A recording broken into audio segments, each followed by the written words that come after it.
Women that came and spoke with me about how their husbands they're good husbands, but they allow her in-laws to be abusive.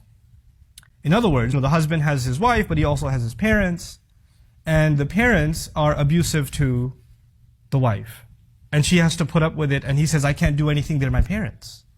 What do you want me to do? They're going to say things to you, but you should just be patient." Because I'll always side with my mother. I'll always side with my father, etc.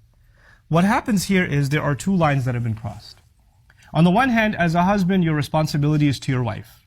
You took her from her family. You took her from the protection of her parents. She had a wali. She had a father.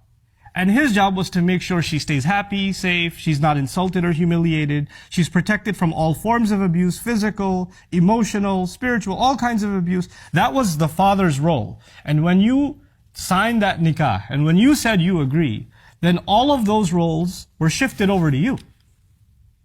You're supposed to be as protective of her, even more so, actually, than her father was. Because your relationship with her actually even goes further. She's even the mother of your children. There's more here. And so you were supposed to be a shield around her. At the same time, you are also a son. A son to your mother, a son to your father. And this religion teaches us that we cannot even say "oof" to our parents. You can't raise your voice to your parents at all. Now you are being pulled in two different directions. You have these enormous obligations to your spouse. Mithaqan ghalidha, the Quran calls it. A heavy contract. A heavy agreement. It's not a light thing, marriage. And on the other hand, you have this enormous responsibility to your parents. And sometimes they make you pick which one you're going to be good to. And your job is actually to draw a line and say, this is what I will do for my wife. This is how I will take care of her. And this is how I will protect her. And to let your parents know, you can say whatever you want to me.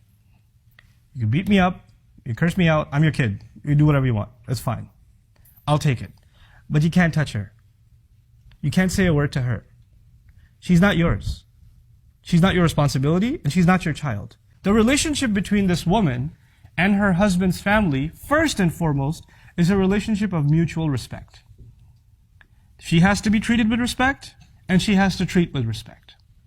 When it comes to rights and obligations, she is under no obligation to obey your parents. I'm sorry. I'm sorry in that I feel sorry for you that you believed that for so long. But your wife has no obligation to obey your parents. And if you are forcing her to obey your parents and serve your parents, you are engaged in an act of injustice. You're being abusive. You're not a qawwam. You're not the qawwam Allah made you. You were supposed to be taking care of her. You didn't bring a servant into the family. And you're not supposed to be giving her lectures about you have to be patient, they're elder, they can say whatever they want. No. When even our family does something wrong, Allah commands us to stand up for justice. Even if it's wallohu ala anfusikum awil walidain wal aqrabin. You have to stand up for justice, even if it means you have to stand up against yourself. Meaning if you've done something wrong, you have to own up to it. And if your parents have done something wrong, you actually lovingly, respectfully, head down, humble voice, you still have to let them know, you can't do that, Mom. I'm sorry, you can't do that. Dad, that's not right. I'm not going to allow it. You're my dad, but those rights I will not allow you to trample. Because Allah will not be asking you, Allah will be asking me whether I was qawwam over my wife or not.